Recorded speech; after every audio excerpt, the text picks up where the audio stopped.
honestly think if I hadn't have started coming to Dr. Salisbury and getting the supplements and working to get my gut healthier, that I wouldn't be here. Hey everyone, Dr. Salisbury here at Brain and Spine with Linda Barr.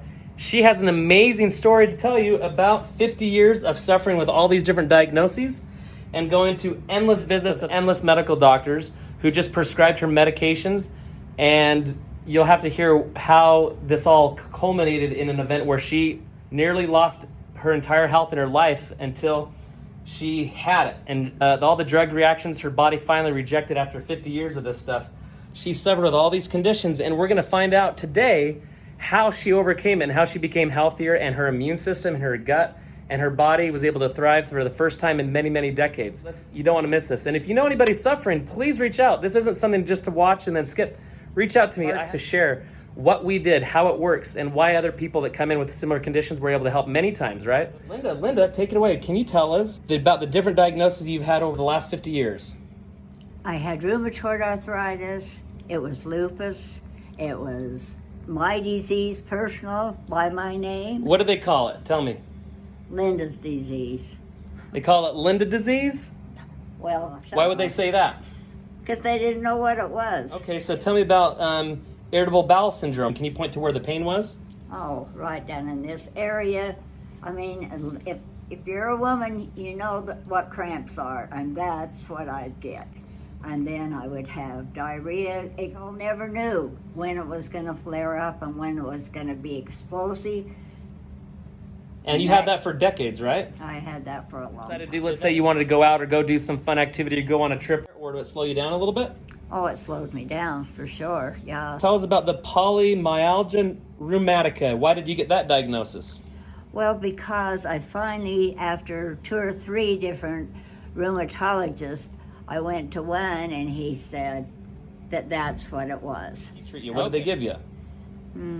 I think I was on methotrexate at the time. Okay. I'd taken Celebrex for years. It started out with I don't even know what it's called. Anyway, lots of drugs all my years. And some of them helped you? Not really. Okay. Well, you kept taking them. You didn't have many other options, right? I didn't, and I just had to make up my mind. If I wanted any kind of quality of life, I had to take what they prescribed. Got it. So this explosive diarrhea, tell me about the energy. Didn't have any energy. There was one point in my life when I had 5 years, I feel like I lost 5 years.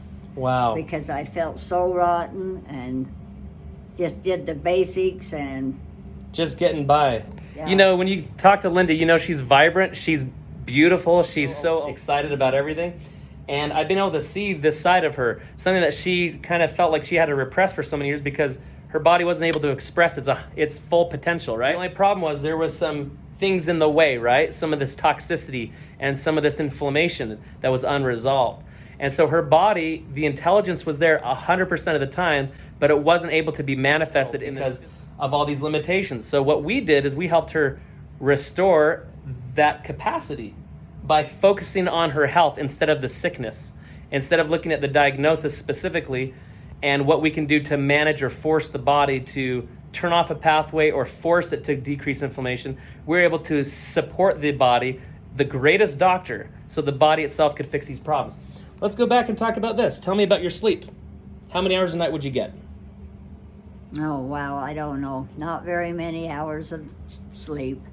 Wow, and that alone, sleep is critical for functioning, for brain function, to prevent future illnesses and neurodegenerative conditions. It's also imperative for immune function. You need that good sleep. So what happened after coming in to see us?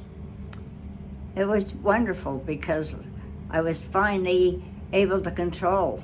I didn't get the pain, the terrible pain that you have with this. It was just so much better. Wow. So much better. So tell us about your joint pain. Where would you experience your joint pain? Can you point? Oh, hands. My hands used to swell up. Oh, wow. Terrible. My knees. Your knees? Years ago, I would have to have my knees drained And Oh, then wow. they would put injections of prednisone or some kind of Oh, wow. stuff like that. Wow. And then tell us about your fainting spell. You fell once? As I got diarrhea so bad, and I guess I got dehydrated and fell in the shower, and it was so bad that my husband got me out of the shower, put the hair dryer on to get me dried, and I would sit on the side of the bed and I'd just flop over. Wow. And you had this cramping and the neuropathy. I understand some of that came on because of the drugs you were taking over the years. And can you tell us about taking Celebrex the last time? Because that was all those years of taking Celebrex, and it helped somewhat, okay?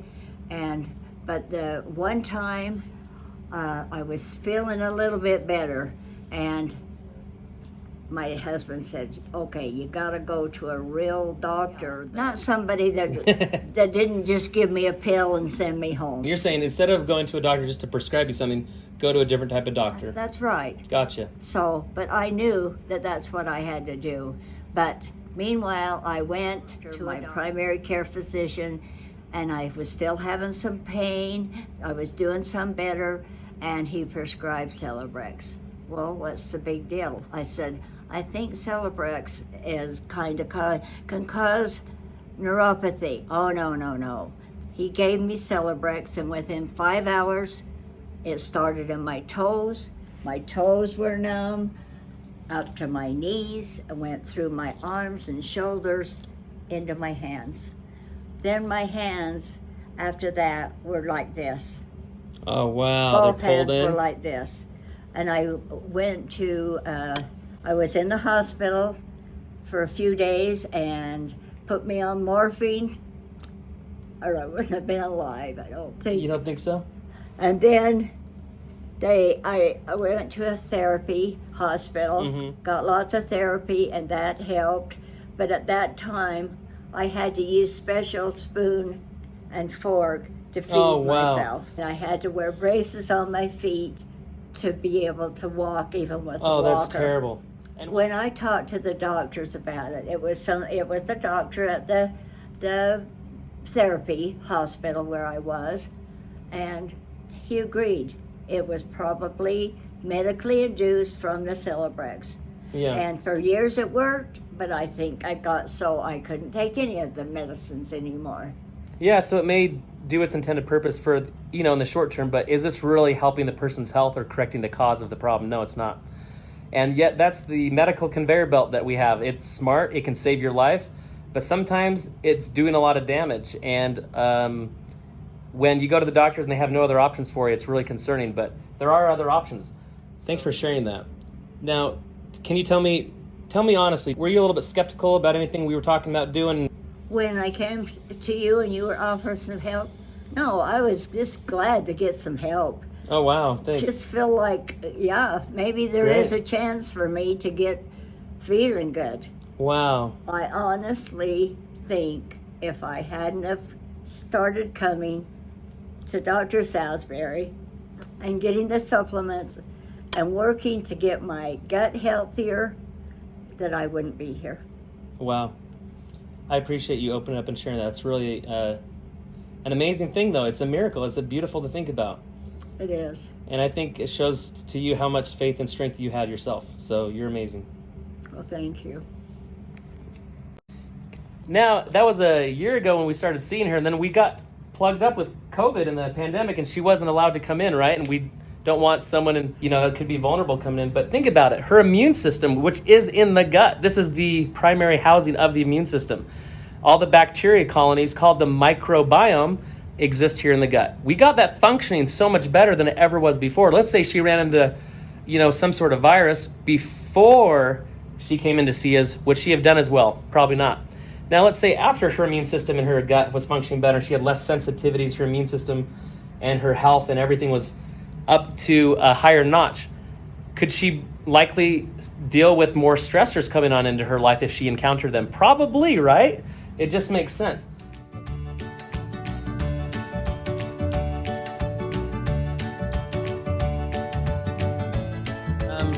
go ahead and share your experience with getting the COVID shot. Which one you got and how you felt since you got it? I had the Pfizer shot. The first one was fine. The second one, it's flared up my immune system. I think it was good. It was level. I could just take my supplements and I was good. Now it's just like my immune system has gone way down and I've got to build it all back up again. So ever since then, I know I've seen you for a few times here, and you were saying how you just... I just doesn't feel better. What do you feel with your body? Can you explain in your head or your body what you feel?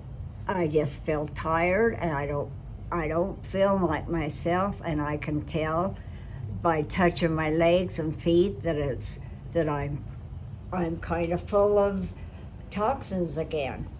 So you feel like that, yeah. How do you feel with energy? Less energy, tired. I just don't feel like I did before I had the shot. To start building up my energy and my faith that I'm all right again. I have a friend.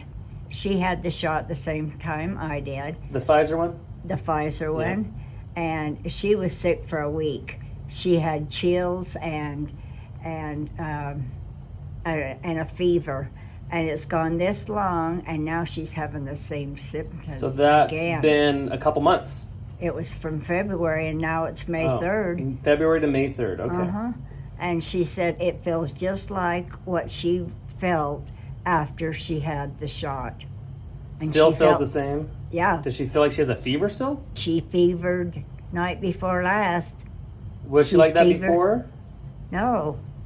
It was when she had the shot, it was the same way. She had the chills and the fever, and she didn't feel good for 5 days. How often do you see her and talk to her? Every day. Yeah, you guys are in the same place, huh? Yeah. Same living center? Yeah, we spend a lot of time together. Walk together and exercise. And if you were to do it again, would you want to get the shot? I would have to. Because we pretty much have to do that. Neuropathy, yeah, which we're recovering her from right now. In my feet, and it went when I took one of my medicines, which was Celebrex. I took it, and within 5 hours, my toes, it started up my toes, went up my feet, ankles, up to my knees, up to my arms and hands. And did they admit that it was coming from Celebrex right away? Well, the doctor that prescribed it would not admit that. No, that doesn't happen. But I ended up going to a rehab, and the doctors there said, sure. After you got your first shot. First shot wasn't too bad. I didn't have any immediate reaction to it. The second shot, I didn't get real sick like some of my friends where I live did, but I didn't feel very good. I just got tired, and I could tell there was a difference in my body. And I have felt like since that my immune system just took a drop. Wow. A big drop. So we built you up. We got rid of all these problems. Your immune system, your health, your gut function, everything was doing so good. Yeah. And a year later, you got the shot, and that's right afterwards. That was in February, right? Yeah, it was February. You started doing, now it's May. So have you started feeling better since then?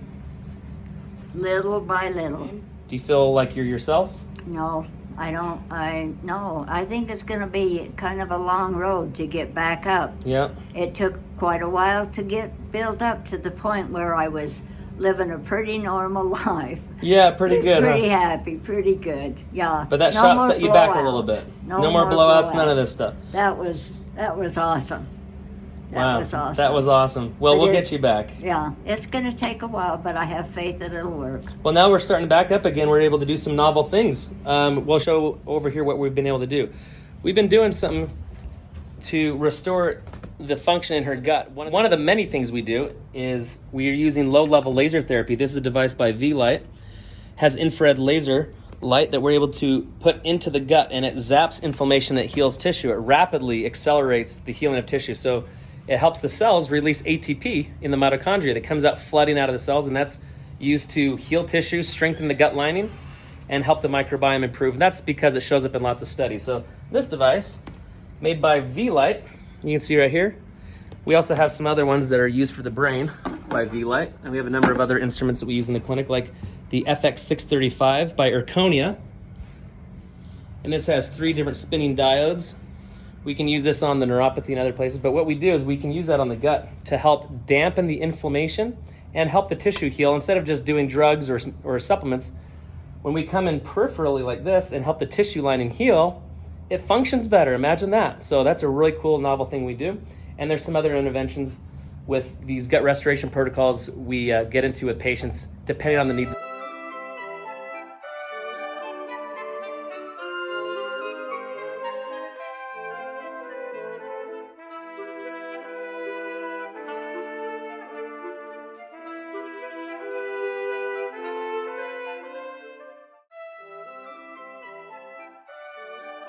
You know, you're coming back. Yeah. You've been knocked down before, but you keep getting up, and you're strong, and you're beautiful, and you're healthy, and your body's getting better every day. Thank you. Thank you for sharing.